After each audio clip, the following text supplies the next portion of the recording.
생생하게 상생하며 YTN 라디오 생생경제. 안녕하세요. YTN 라디오 생생경제 김혜민입니다. 제가 뭐라고 했습니까? 어제 오프닝에서 1%의 기적, 가능성 믿어보겠다고 했죠. 세상에 이 1%의 기적이 일어났습니다. 역시 세상에는 통계, 확률, 예상만으로는 설명이 안 되는 게 있습니다. 바로 기적. 물론 16강에는 못 올라갔지만요. 과정이 너무 멋졌잖아요. 최고 1위인 독일을 꺾다니요. 경제는 결과만 중요하게 여기죠. 독일을 꺾고 16강을 못 올라갔지만 이렇게 우리 모두 행복한 것을 보면 결과만이 아니라 과정도 중요하다는 것을 우리에게 다시 한번 알려주는 것 같습니다. 2018년 6월 28일 YTN 라디오 생생경제 지금 시작합니다.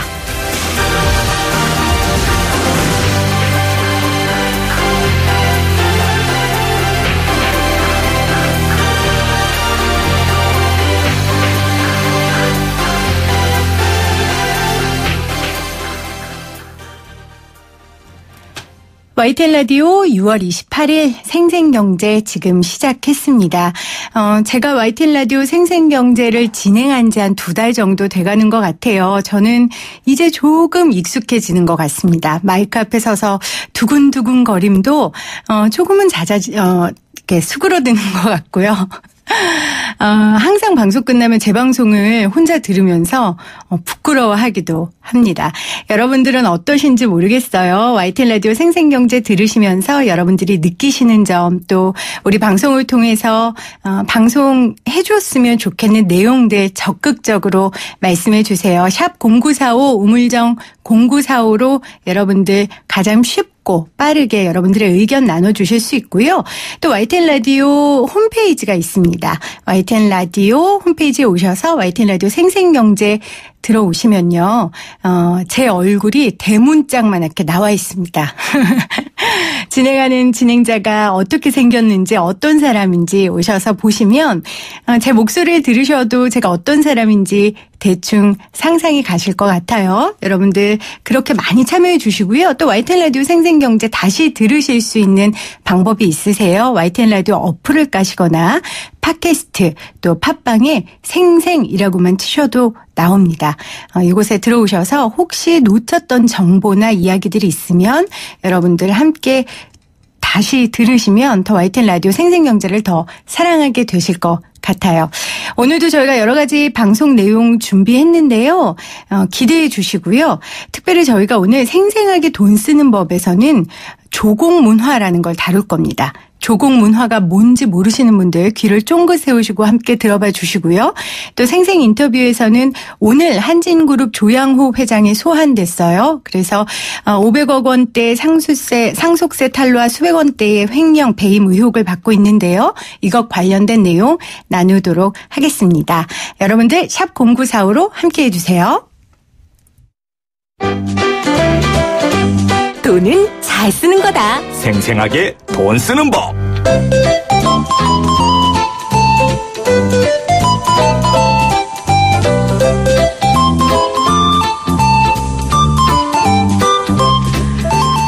오늘은 생생하게 돈 쓰는 법을 일부에 함께 하도록 하겠습니다. 조공이라는 뜻 아세요?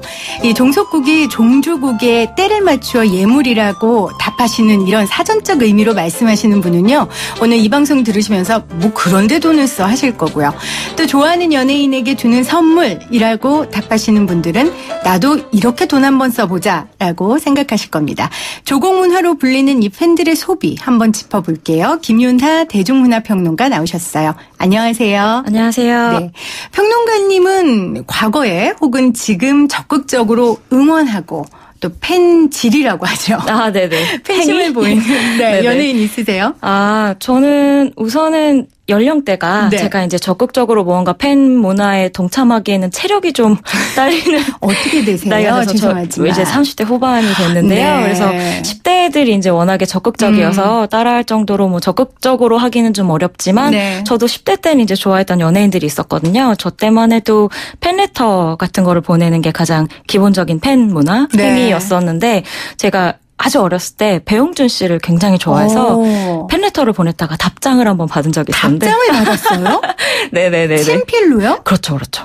아니 네. 그 방법 좀 알려주세요. 어떻게 하면 답장을 받을 수 있어요? 당시에 제가 그래서 좀 알아보니까 네. 배용준 씨가 그 데뷔 굉장히 초기셨는데 네. 그때는 좀 팬들에게 답장을 시간이 날 때마다 좀 해주셨다고 예전에 인터뷰에서 한번 얘기하신 적이 있다고 하시더라고요. 그래서 그렇군요. 좀 재미있는 기억이 있긴 합니다. 그거 아직도 간직하고 계세요? 네, 가지고 있습니다. 아, 그거 한참 배용준 씨 일본에서 인기 있을 때 네네네네. 팔 수도 있었을 텐데. 그 얘기를 제가 한 대략 1000번 정도 들은 것 같은데요. 네. 고민을 좀 많이 하다가 그냥 네. 제 인생에 좀 재미있는 기억으로 남겨두는 게 더 의미 있을 것 같아서 그렇죠. 네, 우선은 가지고 있습니다. 돈으로 따질 수 없는 추억이죠. 그렇죠. 네. 네. 제가 앞서도 이 조공에 대한 사전적 의미를 네. 설명해 드렸어요. 근데 네. 우리 이 방송을 듣는 50대 이상 청취자분들, 40대 이상, 저도 사실 좀 낯설거든요. 네. 아니, 왜 조공이라는 단어가 이렇게 쓰이게 됐나, 이렇게 생각하실 것 같거든요. 네. 이게 좀 시작이 재미있어요. 근데 팬덤 안에서 네. 만들어지는 언어 같은 것들이 기본적으로 원뜻과는 좀 다른 의미를 갖게 되는 경우가 굉장히 많아요. 아마 네. 오늘 이야기를 하면서도 중간중간에 좀, 그게 그런 의미인가요? 하는, 용어들이 나오게 될 텐데, 네. 이제 예전에는 뭔가 그 종속국이 종주국에게 뭔가 이렇게 예물을 바치던 행위를 말하잖아요. 그래서 그렇죠. 뭐 한국이 예전에 뭐 중국에게 뭐 비단 뭐 이런 거를 바쳤다 뭐 이렇게 알고 계신 분들이 많으실 텐데 최근에 팬덤 안에서의 조공이라고 하면 이제 자신이 애정을 가지고 있는 대상에게 굉장히 적극적으로 네. 마음을 표현하는 행위가 되죠. 그래서 뭐 작게는 팬레터 같은 것들에서 크게는 굉장히 고가의 선물들까지 네. 선물을 하는 행위를 대부분 조공이라고 표현을 하곤 합니다. 네. 역사적으로는 어쨌건 안 좋은 단어의 의미이긴 하지만 그쵸. 뭐 요즘 팬 문화를 이렇게 부르고 있으니까 저희도 좀 사용하도록 하겠습니다. 말씀하셨어요. 뭐 학 접고 팬레터 쓰고 그쵸. 저도 그랬던 기억이 나요. 아, 네네. 뭐 다 옛날 얘기가 되었나요? 요즘에 학 보내면 신고 당하나요? 신고까지는 아니지만 네. 굉장히 타임머신 타고 오신 것 같은 느낌이 좀 들 것 같기는 해요. 그러니까 네. 이게 그 뭐랄까요? 지금 보낸다고 해서 뭐 싫어하거나 거부하진 않겠죠. 근데 이게 뭐랄까요? 시대와 발맞춰서 네. 약간 선물의 형태가 바뀌었다고 생각하시면 될 것 같아요. 왜 어떻게 지금도 바뀌었어요? 네네. 좋아하는 사람한테 학 접어서 선물하지는 않잖아요. 아유, 그럼 큰일 나죠. 그렇죠. 최근은 네. 뭐 현금 뭐 이런 게 좋은 네, 선물로 이야기가 네. 되니까 아무래도 이제 팬덤에서 하는 조공들도 그런 실질적인 형태로 많이 바뀌게 되었는데요. 네. 2000년대에 들어서면서부터 특히 이제 이 조공이 가장 많이 이루어지고 있는 곳이 대부분 아이돌 팬덤들이 좀 규모가 크거든요. 그런 곳들에서는 좀 실용적인 물건 위주로 이 선물 문화가 조공 문화가 바뀌고 있습니다. 네.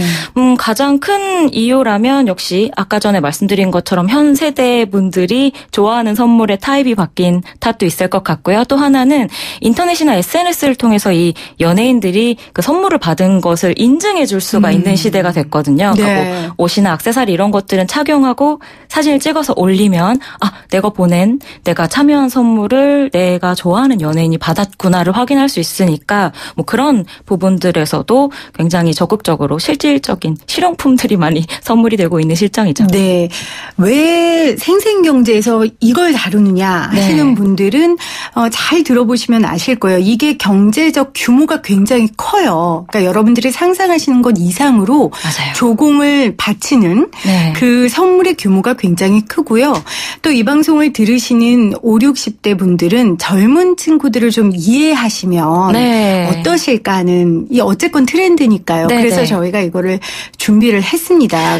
그러니까 사실은 기본적으로 연예인에게 돈을 쓴다는 것 자체 그리고 큰 뭔가 비싼 선물을 한다는 것 자체에 대해서 네. 거부감을 가지시는 분들이 많고 사실은 지금까지도 그것들 때문에 뭐 외부나 팬덤 내부에서도 이제 비난의 이야기를 하는 그래요. 분들이 아직도 굉장히 많아요. 그러니까 너무 고가의 선물을 할 경우? 그렇죠. 그런 경우가 문제들이 되는데 특히나 네. 이제 몇 년 전쯤에 굉장히 큰 규모로 몇 년에 걸쳐서 이제 조공 비용을 걷어서 이제 한 연예인의 홈마스터라고 보통들 이야기를 하는데 뭐 커뮤니티나 홈마스터라고 하면 그 연예인의 이제 실제 사진을 찍어서 인터넷에 업로드를 해서 이제 팬들에게 좀 좋은 반응을 얻는 팬 중에 그렇죠. 네, 그런 분들이 있어요. 그 이제 사진을 직접 찍는 사진이라고 하는 그 사진으로 이제 어떤 홈페이지를 운영하는 분들이 있는데 그런 분들이나 혹은 커뮤니티에 있어서의 총대라고 보통 이야기들을 많이 하는데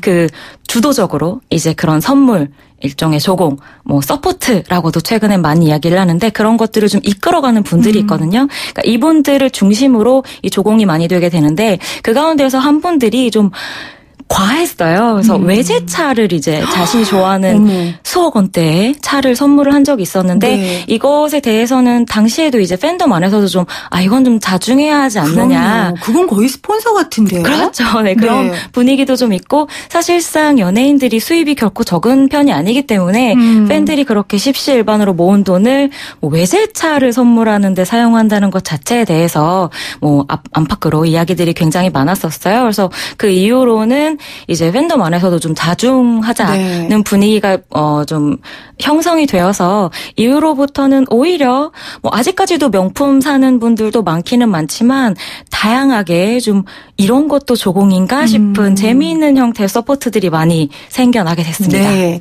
자세하게 어떤 것들이 이제 저희가 알아보도록 하겠는데요. 그 전에 그럼 이 조공을 하는 사람의 연령대가 궁금해요. 왜냐하면 10대 같은 경우에는 부모님의 돈으로 할 거고요. 20대들 같은 경우는 일단 경제적으로 어렵고 그래서 30, 40대들 중에서 이제 좀 경제적인 여건이 되는 분들도 이런 조공을 한다고 하더라고요. 저는 좀 이해가 안 가지만 그런가요? 네, 물론 그렇고요. 그러니까 10대들 같은 경우에는 어쨌든 체력이 있으니까 오프라인으로 서포트를 하는 경우들이 많고요. 이제 최근에는 아이돌이나 연예인 팬덤들도 연령대가 굉장히 많이 올라갔기 때문에 20대, 30, 40대 좀 금전적으로 이제 자신이 여유가 있는 분들 같은 경우에는 시간은 없잖아요. 직장도 다녀야 하고 개인 생활이 있으니까 금전적인 부분으로 이제 좀 전에 말씀드린 그런 홈마스터나 팬 커뮤니티의 총대나 이런 분들이 이제 그런 오픈을 합니다. 이런 걸 이제 생일에 조공을 할 겁니다. 데뷔 몇백일 축하 선물을 할 거예요. 당을 이렇게 붙이는군요. 그렇죠. 네, 모이세요. 이렇게. 그렇죠. 그렇게 붙이면 거기에 이제 계좌나 이제 용도 어떻게 쓸 것이다 같은 설명이 있어서 마음에 맞는 곳에 이제 일종의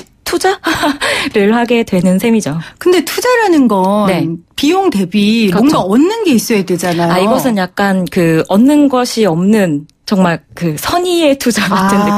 자신의 연예인 혹은 아이돌이 자신이 이렇게 보낸 것으로 인해서 조금이라도 좀 행복을 느낄 수 있었으면 즐거움을 느낄 수 있었으면 그런 게 베이스가 아닐까 싶어요. 그것도 경제적인 그렇죠. 물질적인 건 아니지만 제가 만족을 하는 거니까 뭔가의 이득이 있는 거죠 스스로는. 그렇죠. 사실은 그러니까 하는 거겠죠. 경쟁이라는 게 자신의 만족감을 받는 것도 굉장히 중요한 이유 중에 하나 아닙니까? 지금 3338님이 제가 원색적으로 그대로 읽어드릴게요. 불효막심한 것들 부모님한테 존경의 선물 보내드리지 한심한 것들 걱정됩니다. 이렇게 보내주셨어요. 충분히 이렇게 생각하실 수 있어요. 근데 한번 들어보시고요. 그래도 알아야 되니까 이제부터 좀 본격적으로 파헤쳐 볼게요. 의식주로 좀 나눠볼게요. 명품 옷 이런 거 선물 많이 하고 요즘에는 내가 좋아하는 스타들이 있는 그 팀? 드라마면 드라마 그 팀들한테도 옷들을 막 보내던데요. 네네, 그렇습니다. 그게 조금 전에 말씀드린 것처럼 이제 인증을 받기 쉬우니까 선물을 받았다는 확인받기가 쉬우니까 그렇게 고가의 명품들이나 의류, 액세서리 이런 쪽으로 많이 좀 치우친 감이 없지 않아 있어요. 근데 또 이게 각 총대라고 하는 홈마스터라고 하는 사람들도 여러 명이 있기 때문에 그들 가운데서도 이제 경쟁 의식이 좀 붙다 보면 좀 더 비싼 것, 좀 더 눈에 띄는 것 이런 것들이 이제 자꾸만 서로 경쟁을 하게 되면서 결국에는 이제 종착점이 명품이 되는 경우들이 좀 많았었는데요. 근데 최근에는 정말로 자정의 목소리가 좀 높아져서 다소 보기가 드물어진 조공 품목이라고 말씀드려도 괜찮을 것 같습니다. 오히려 요즘에는 좀 드물다. 좀 다채로운 조공 스타일들이 생겨서요. 좀 이제 창의적이 재밌어요. 됐군요. 네네. 눈에 띄어야 되니까. 그렇죠. 자, 의했고요. 식이요. 먹는 건데 저도 이렇게 인스타 해보면 연예인들이 네. 뭐 커피차, 분식차 이런 거 받았다고 뭐 네. 인증샷들을 남겨요. 이게 또 트렌드라면서요? 그렇죠. 이게 최근에 이제 제가 말씀드린 좀 재미있게 바뀌어가고 있는 조공 문화라고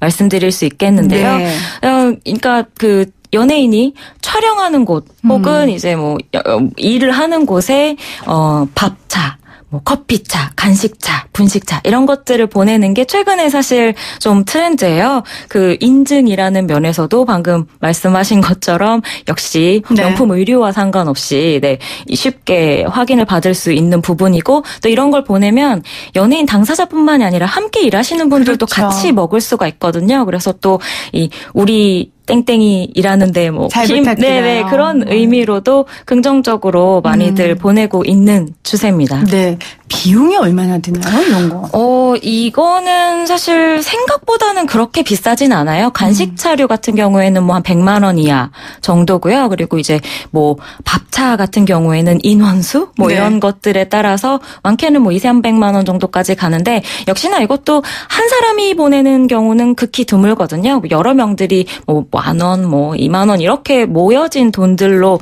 서포트 조공을 하는 경우들이 대부분이어서 아주 큰 부담은 아니고 뭐 약간 그 자신이 좋아하는 연예인의 어깨도 좀 올려줄 수 있고. 네. 또 여러 명이 같이 하는 거니까 네네. 그런 비용이 조금 분배가 되잖아요. 그렇죠.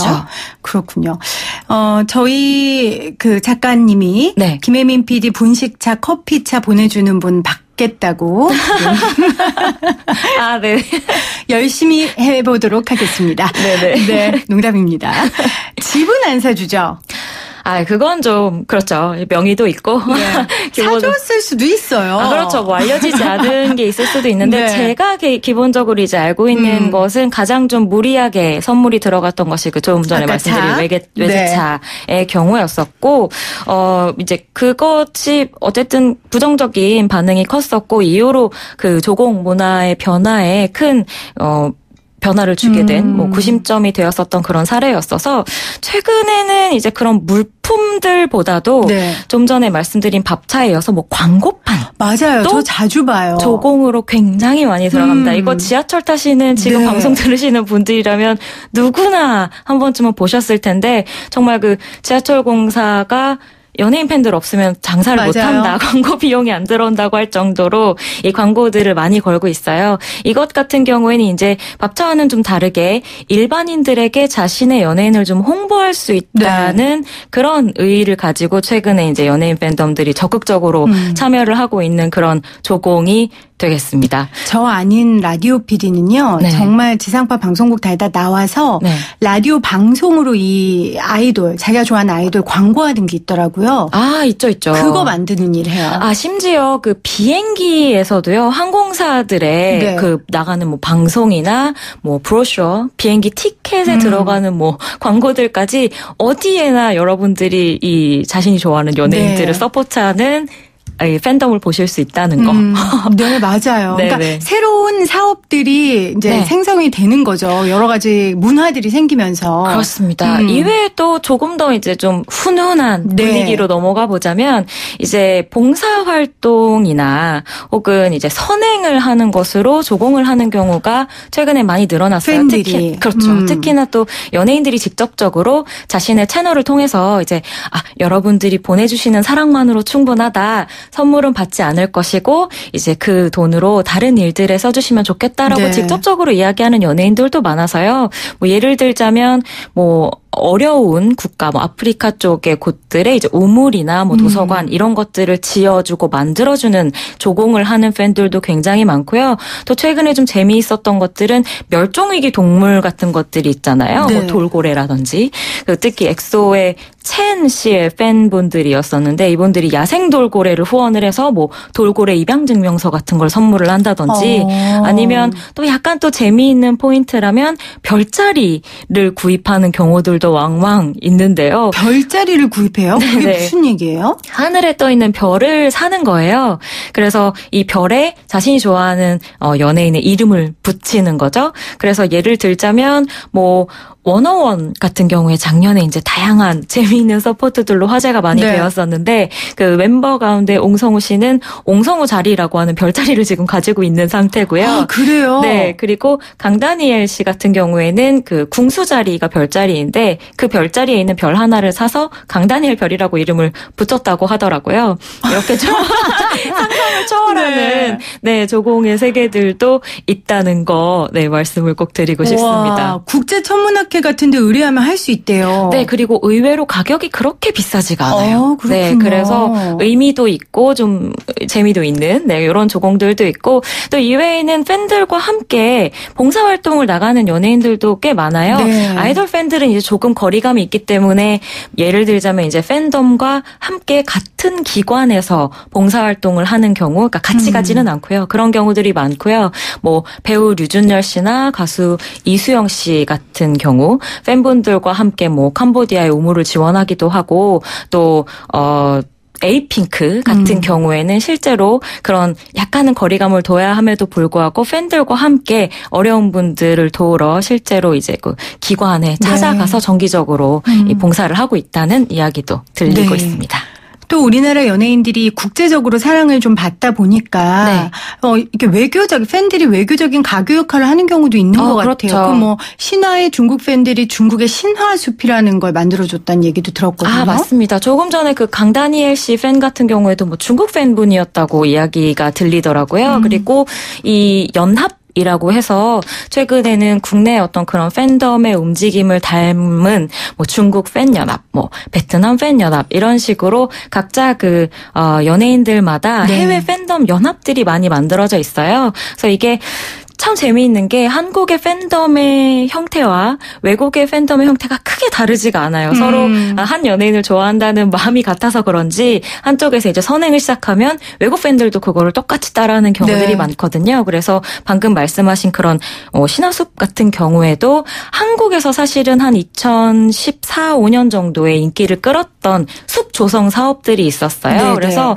여러분들 여의도 쪽 나가보시면 뭐 소녀시대 숲, 인피니트 숲, 동방신기숲, 샤이니숲 정말 여러분들이 익숙한 아이돌 그룹들의 이름이 달려져 있는 숲들이 모두 있습니다. 그 명패에도 다 달려 있거든요. 네. 그래서 이제 지구도 지키고 좋은 일에 사용할 수 있는 이런 재미난 사업들이 많이 인기가 있었죠. 또 네. 21 팬들 같은 경우에는 아프리카로 진출도 했었어요. 그래서 남수단 톤즈에 망고나무 1,300여 그루를 심어서 그 아프리카에 21 숲이 있다는 네. 사실도 상식으로 알아두시면 좋을 것 같습니다. 네. 여러분들 놀라셨죠? 상상을 초월하는 그런 조공 문화가 지금 트렌드로 자리 잡고 있습니다. 모든 게 그렇듯이 명과 암이 있으니까요. 그런 부분들 우리가 잘 생각해서 이 문화를 바라봐야 될 것 같습니다. 오늘 함께해 주신 김윤하 대중문화평론가 고맙습니다. 네, 감사합니다. YTN 라디오 생생경제에서 여러분께 드리는 선물입니다. 밀리의 서재에서 전자책을 자유롭게 읽을 수 있는 3개월 무료 이용권을, 한국경제신문에서 다양한 경제서적을, 나도 읽고 싶다. 100% 영미권 1:1 프리미엄 화상영어 클라소에서 1개월 이용권, 나도 공부하고 싶다. 자연으로 빚은 톡 쏘는 아름다움, 주식회사 테미스의 테미스 센텔라 탄산팩 세트, 유해 성분 없는 순하고 순한 보습크림 아이스크림 크림, 나도 쓰고 싶다를 보내드립니다. 이 푸짐한 선물 받으실 수 있는 방법입니다. 지금부터 제가 내는 퀴즈 잘 들으시고요. 샵 0945 우물정 0945로 문자 보내주세요. 오늘의 생생 퀴즈입니다. 요즘 연예인들의 SNS에 많은 이것 인증샷들이 올라오는데요. 간단한 간식부터 수백만 원짜리 명품까지 종류도 규모도 다양합니다. 이렇게 팬들이 십시일반 돈을 모아 그들의 스타에게 도시락이나 선물을 해주는 것을 이것이라고 말하는데요. 연예인의 생일 축하 광고가 뉴욕타임스퀘어에 걸려 크게 화제가 된 적도 있었습니다. 바로 이 문화 중에 하나입니다. 여기서 생생 퀴즈 나갑니다. 앞서 생생하게 돈 쓰는 법에서 이야기 나눴는데요. 본래 종속국이 종주국에 때를 맞추어 예물을 바치던 일을 말하는 것으로 좋아하는 연예인에게 주는 선물을 말하는 이 단어는 무엇일까요? 1번 조공, 2번 축구공입니다.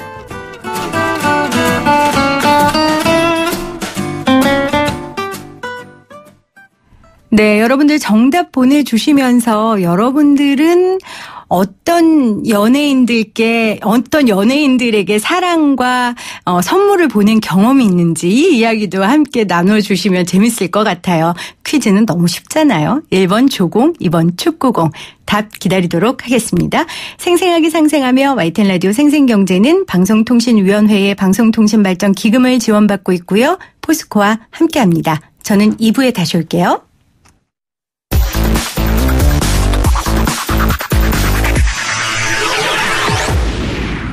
생생하게 상생하며 YTN 라디오 생생경제.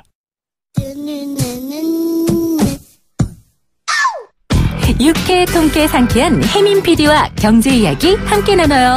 생생하게 상생하며 YTN 라디오 생생경제. 오늘 가장 뜨거운 경제 뉴스를 제일 생생하게 전해드리는 생생 인터뷰. 오늘은 2부에 만나보도록 하겠습니다. 제가 오프닝에 1%의 기적 이야기를 했어요. 1%의 기적으로 이 기분 좋은 날, 대한민국 경제의 상위 1%인 이 가족 이야기를 하고 싶지는 않지만요. 오늘 한진그룹 조양호 회장이 소환됐습니다. 500억 원대 상속세 탈루와 또 수백억 원대 횡령, 배임 의혹을 받고 있는데요. 자세한 내용 상법 전문 변호사이신 최단비 변호사 나오셨어요. 안녕하세요. 안녕하세요. 어떻게 더 예뻐지셨어요? 지금 영상이 안 보인다고 이렇게 거짓말 하시면 제가 굉장히 기분이 좋습니다. 그렇죠. 아니 그렇게 바쁜데 어떻게 미모 관리는? 네. 이렇게 안 보이는 곳에서만 하고 있습니다. 안 보이는 곳에서. 네. 제가 이렇게 자꾸 딴소리 하는 게요. 이거 진짜 한진그룹 이야기 네. 정말 싫죠. 그만하고 싶어요. 네. 정말 그만하고 싶은데 그래도 해야 됩니다. 오늘 조양호 회장이 이번에 포토라인 앞에 섰는데 그래서 무슨 말이라도 해야 되는 거 아니에요? 사실은 어떤 말을 할까? 이제 포토라인 앞에서 어떤 말을 할까? 그래도 그룹의 총수이니만큼 그럼요. 지금 이렇게 한진일가가 계속해서 포토라인에 서는 만큼 무엇인가 얘기가 있지 않을까 했는데 기대와 달리 역시 아무 말이 없었습니다. 정말 그냥 형식적인 얘기였죠.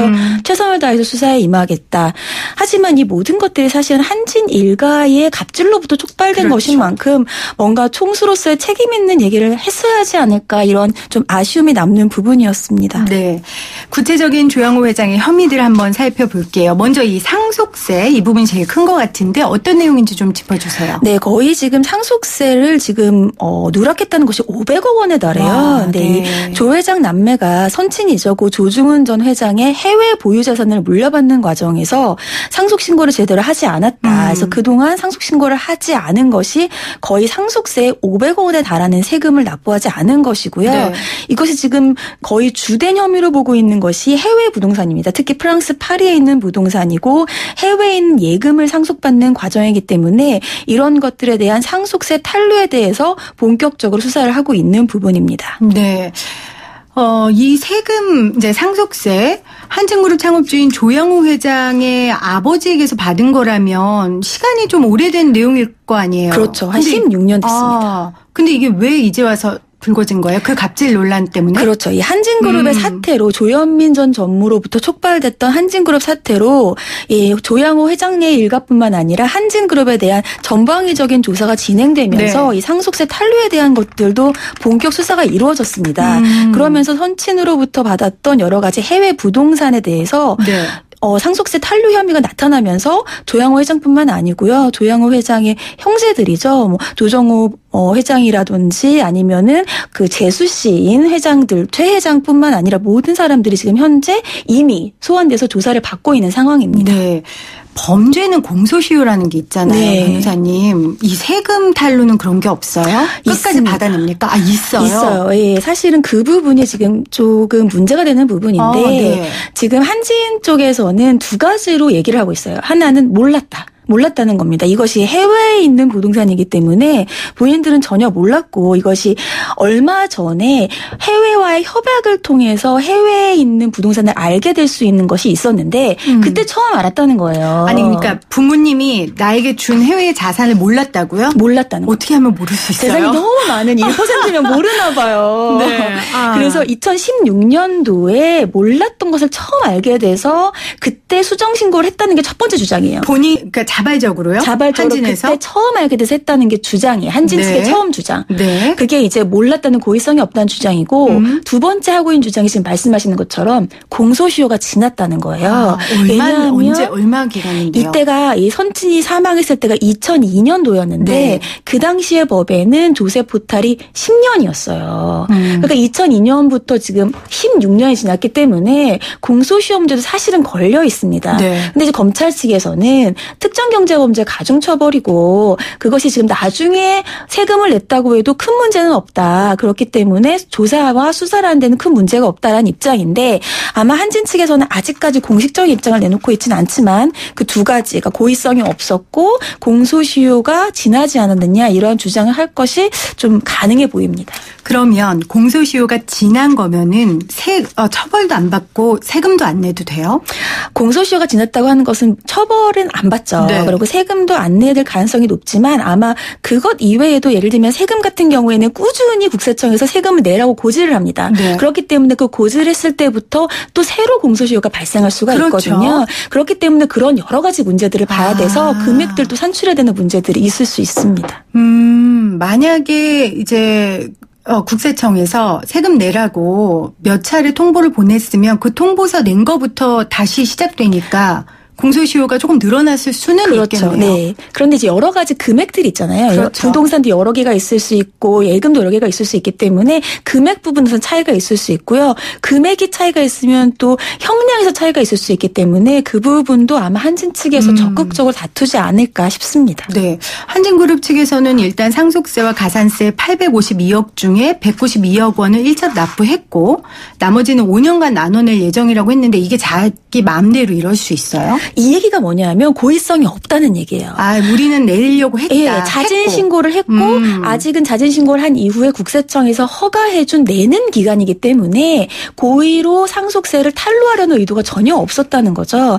하지만 검찰 입장에서는 아까 말씀드린 것처럼 이미 조세 포탈을 한 이후이고 그 이후에 뒤늦게 내봤자 그것은 범죄 성립에는 영향이 없다는 입장인데요. 아까 말씀드린 것처럼 국세청에서 얼마만큼의 상속세에 대해서 고지를 했는지 또 기간이 얼마만큼인지 또 상속을 받는 과정에서 이것을 허위로 아니면 기망해서 상속을 받는 과정이 있었는지 여러 가지 것들을 좀 들여다봐야 될 것 같습니다. 그렇지만 처벌 수위는 좀 달라지겠죠. 이게 인정이 되면. 그렇죠. 기본적으로 이렇게 조세 포탈을 하는 경우에는 10억만 넘더라고 하더라도 무기 또는 5년 이상이에요. 여기에다가 지금 조양호 회장 같은 경우에는 조세 포탈 이외에 앞으로 말씀드리겠습니다만 횡령과 배임이 있잖아요. 그렇죠. 횡령과 배임이 지금 200억 원에 달하는데 이 부분도 무기 또는 5년 이상이란 말이죠. 그렇기 때문에 금액에 깎이지 않고 현재 검찰에서 보고 있는 혐의 모두 인정된다고 한다면 굉장히 중형을 받을 수밖에 없는 중죄입니다. 조양호 회장이 정말 사활을 걸고 이거를 어떻게든 해결하려고 하겠네요. 그렇죠. 지금 아까 말씀하셨어요. 횡령 배임 혐의도 있다고. 이 내용도 좀 짚어주시죠. 네, 지금 현재 받고 있는 횡령과 배임 혐의가 소위 일감 몰아주기와 통행세예요. 이 일감 몰아주기라고 하는 것은 한진의 계열사가 있습니다. 네. 이 한진의 계열사가 한진 계열사의 건물을 총 관리하는 계열사인데 이 계열사에 또 계열사가 있어요. 그래서 이 한진의 건물을 관리하는 계열사의 또 아래에 있는 계열사이다. 모든 한진의 계열사의 건물을 관리하는 총 일감을 몰아줍니다. 이것은 사실은 일감을 몰아주는 것 자체가 시장 경제에 활성화를 시키는데 굉장히 저해할 수 있거든요. 그럼요. 그렇기 때문에 공정거래법 위반의 소지가 있고요. 두 번째로는 통행세를 챙겼다는 거예요. 이 통행세라고 하는 거는 쓸모없는 단계를 한 단계 높인 겁니다. 그러니까 대한항공 같은 경우에는 면세품을 취급하잖아요. 그렇죠. 근데 면세품은 면세품을 공급하는 회사에서 바로 받아오면 돼요. 그러면 사실은 금액도 더 높아지지 않고 소비자에게도 싼 가격으로 제공할 그래서 수가 면세잖아요. 있는데 그렇죠. 네. 근데 그 사이에 쓸데없는 회사 하나 끼워 놓는 겁니다. 한진 일가가 가지고 있는 트리오 무역이라든지 아니면 뭐 미호 인터내셔널 같은 업체들을 끼워 넣어서 중간에 아무런 일을 하지 않고 한 단계 이익을 더 챙기는 거죠. 근데 문제는 이익을 챙기는 것뿐만이 아니라 지금 검찰이 들여다보고 있는 바로는 이렇게 챙긴 이익을 한진 계열사에 아니면 한진그룹에 비자금으로 조성한 것이 아닌가 지금 이런 혐의도 받고 있습니다. 그리고 지금 말씀하신 이 회사들 트리온무역이나 미호 인터내셔널의 대표가 그러니까 이 회사가 다 임형이 뭐 조자매 조원태 사장 거라는 거예요. 참 아주 경제 사범으로 할 수 있는 건 다 한 것 같은데. 그렇다면은 지금 구속 가능성, 뭐 형량 이 모든 게 인정이 된다면 변호사님 어떻게 예상하세요? 사실은 우리가 보기에는 온 한진 일가가 대한항공의 주주, 대한항공의 소비자, 대한항공의 채권자들에게 피해를 입힌 거예요. 그럼요. 그런데 지금 검찰은 조양호 회장만을 보고 있는 이유가 피해자를 대한항공이라고 보는 거예요. 왜냐하면은 대한항공에서 돈이 나간 거기 때문에 그래서 대한항공의 총수이자 대한항공의 지금 책임을 맡고 있는 조양호 회장에게 기본적으로 문제가 있다라고 해서 조사를 하고 있는 것이고요. 현재까지는 말씀하신 것처럼 사실상 이익을 챙겼다고 볼 수 있는 뭐 한진일가의 다른 가족들에 대해서는 소환 계획은 없습니다. 그런데 지적하신 것처럼 사실은 대한항공이 법인으로 피해자라고는 하지만 실질적인 피해를 본 사람들은 그럼요. 주주라든지 채권자들이라든지 직원들. 더 많은 사람들이 있을 수 있기 때문에 앞으로의 수사가 어디까지 진행될지는 좀 더 지켜봐야 될 것 같습니다. 네. 근데 여기서 끝이 아니에요. 이제 이번 주에 진에어 면허 취소 여부가 결정이 되는데 이것도 참 황당해요. 이 문제의 배경 좀 짧게 설명해 주시겠어요? 네, 이 진에어에 대한 면허 취소가 거론된 이유가 이 조현민 전 부사장의 갑질부터 시작됐어요. 네. 근데 조현민 전 부사장이 알고 봤더니 미국 국적인 사람이었던 겁니다. 그런데 항공법상 항공안전법에 따르면 우리나라에 있는 국적 항공사들을 보호하기 위해서 국적 항공사들의 등기 임원은 외국인이 기본적으로 할 수가 없어요. 네. 그런데 조현민 전 부사장 같은 경우에는 미국인이고 그런데 미국인이면서 2010년부터 6년간 진에어 등기이사로 재직했단 말이죠. 네. 그렇기 때문에 결국은 항공안전법 위반입니다. 항공안전법 위반이면 물론 뭐 과징금부터 시작해서 면허 취소까지 가능한 상황이라 지금 과징금이냐 아니면 면허 취소이냐 어느 정도의 제재를 받을 것이냐 이런 얘기들이 나오고 있는 겁니다. 이게 물론 법을 위반했고 문제가 있기는 하지만 뭐 회사 자체에 무슨 경영에 문제가 있던 건 아니잖아요. 비리라든지 경영상의 부실이라든지 그렇죠.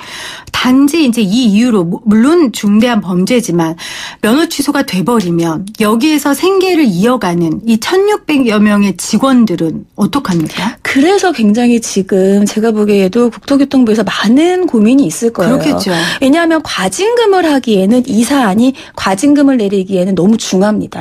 왜냐하면 한진그룹의 모든 사안들이 다 엮여있기 때문에 굉장히 중한 사항이라 과징금만 내리기에는 너무 솜방망이 처벌이 아니냐 이런 얘기들이 분명히 나올 수밖에 없는데 그렇다고 한다면 면허 취소를 한다라고 한다면 말씀하신 것처럼 아무런 잘못이 없는 진에어에서 본인의 일을 하고 가족을 부양하고 있는 정말 많은 그런 진에어의 직원들이 피해를 볼 수밖에 없잖아요. 그러면 이 직원들이 혹시 조 회장을 상대로 조 회장이든 아니면 조 사장이든 상대로 이 법적 대응을 할 수 있습니까?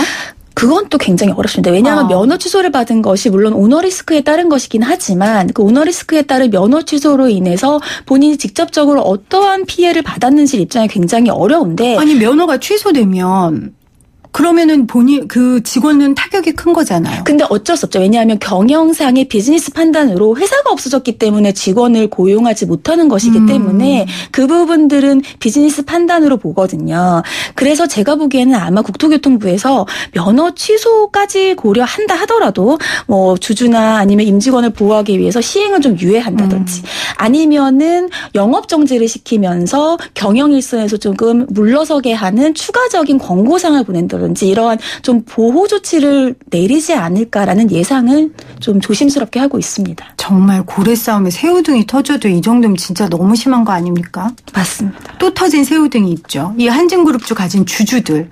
오늘 조영우 회장 소환 소식에 한진그룹주 일제히 다 하락했는데 이 주주들 피해 보상 소송 가능합니까? 사실은 주주들이 얼마나 많은 피해를 봤습니까? 이 오너리스크가 한두 번이 아니에요. 땅콩 해양 때부터. 근데 이 오너리스크로 인한 주식이 떨어지는 것에 대해서 주주들이 소송을 하려면 오너리스크를 통해서 이 주식이 떨어졌다라는 인과관계를 입증해야 돼요. 근데 사실은 주식이 떨어지는 게 꼭 오너리스크뿐만이 그렇죠. 아니잖아요. 네. 거기다가 그것이 인정된다 하더라도 그럼 과연 얼마 떨어졌느냐. 뭐 주당 예를 들어 1,000원이 떨어졌으면 그중에 오너리스크는 어느 정도의 범위를 끼쳤느냐가 문제예요. 그렇기 때문에 계속 이런 오너리스크 문제, 예전에 미스터 피자도 있었고요. 이런 문제가 나올 때마다 주주들에 대한 집단소송을 하게 하자. 집단소송을 하다 보면은 인과관계도 조금 더 완화될 수 있고요. 그리고 네. 모든 사람들이 다 예를 들자면은 변호사를 굳이 고용하지 않아도 되거든요. 그렇기 때문에 여러 가지 집단소송의 도입 여부가 항상 나오는 문제입니다. 여기도 집단소송 이야기 나오네요. 정말 인터뷰할 때마다 어떤 이슈든 결론은 꼭 이렇게 나는데 우리나라처럼 이 오너의 영향이 큰 기업의 형태가 없는데 그렇다면 오너 때문에 피해받는 부분에 대한 대안 또 보상도 법적으로 좀 보장해줘야 되는 거 아닙니까? 그렇죠. 그래서 사실은 말씀하신 것처럼 채권자들도 마찬가지고요. 주주들도 마찬가지고요. 거기 직원들도 마찬가지고요. 결국은 어떻게든 보상을 받아야 하는데 그런 부분들에 대해서 어떻게 보상을 받아야 할지에 네. 대해서는 항상 제도의 도입이 시급하다 이런 의미들이 있습니다. 네. 이 대한항공의 2대 주주가 국민연금이에요. 그렇기 때문에 진짜 국민들의 걱정이 더 커질 텐데 국민연금도 대한항공에게 해결책을 내놓아라 이런 경고를 했었는데 진전이 좀 있습니까? 맞습니다. 이 국민연금에서 이 제2주주인데 뭐 하고 있느냐, 뭔가의 주주권이 행사되지 않겠느냐라는 압박을 받았고 결국은 6월 5일에 대한항공에 대해서 자료를 제공해라. 그리고 경영진과 면담을 해달라라는 공개서한을 발송을 했어요. 네. 그렇기 때문에 지금 할 수 있는 최대의 주주권을 행사했다라고는 하지만 이거 사실은 실효성이 없거든요. 그렇기 때문에 7월에 도입되는 스튜어드십 코드가 계속해서 나오는 거예요. 조금 더 적극적으로 주주권을 행사할 수 있게 해달라. 왜냐하면 지금은 주주권을 행사하기 위해서는 운용위원회 위원들에게 먼저 제안을 하고 네. 동의를 거쳐야 돼요. 근데 이번에 있었던 공개서한 발송도 사실은 과연 위원들의 동의를 제대로 거쳤느냐 이런 절차상의 효력 문제가 또 나오거든요. 네. 그렇기 때문에 결국은 7월에 있을 스튜어드십 코드를 빨리 도입을 하고 그 도입을 통해서 조금 더 적극적으로 대주주들이 주주권을 행사할 수 있는 그런 좀 장이 조성돼야 될 것 같습니다. 네. 정말 그만 전하고 싶습니다. 이 소식. 한진그룹에 대한 여러 가지 이야기 경제법 위반 종합 세트로 전해드렸는데요. 상법 전문 변호사이신 최단비 변호사와 함께했습니다. 고맙습니다. 감사합니다. YTN 라디오 생생경제 생생 퀴즈 여러분들 정답 많이 보내주셨는데요. 8645님 새싹이세요. 조공 9056님 6084님 다 새싹이세요. 6889님 새싹 집사람한테 월 1회 월급 조공하고 있습니다 하셨는데 대신 집사람한테 사랑받으시잖아요. 1442님 조공 귀염 상큼 멋진 폭발하는 헨리의 팬사인회 처음 가서 모자 선물했었어요. 지금도 보고 싶네요. 헨리 이렇게 보내주셨고요. 3013님 조공 참 다양하네요. 저 처음 알았어요. 저 예전에 좋아하던 가수 얘기하다 다툰 적 있었어요 하셨어요. 맞아요. 예전에는 그냥 이 정도 팬들의 사랑을 이렇게 증명하곤 했었는데 참 많이 바뀌었죠. 2123님 조공이요. 좋아하는 연예인에게 제가 해줄 수 있는 건 콘서트 보러 가는 게 다네요 하셨고요. 6835님 조공 저 처음 들어봐요. 제주도 렌트회사에서 구혜선 씨 만나서 버스 같이 탄 적 있는데 너무 예뻐서 말도 못 걸어봤어요. 이렇게 보내주셨고요. 7788님 김혜민님 오늘도 방송 잘 듣고 있습니다. 조공입니다. 0760님 세상에나 조공 바치는 분들 심성은 정말 어떤지 궁금합니다. 이렇게 보내주셨습니다. 4655님 조공 요즘 이런 뜻 처음 알았네요. 젊은 사람들과 소통하려면 이런 것들 많이 알아야 되네요. 씁쓸하네요. 보내주셨어요. 그리고 오늘 저에 대해서 여러 가지 애정 표현해 주신 문자를 표현해 주신 여러분들 감사드리고요. 이 사랑 더 열심히 방송으로 보답하도록 하겠습니다. 이 프로그램은 방송통신위원회의 방송통신발전기금을 지원받아 제작하고 있고요. 포스코와 함께합니다. 저는 내일 다시 올게요.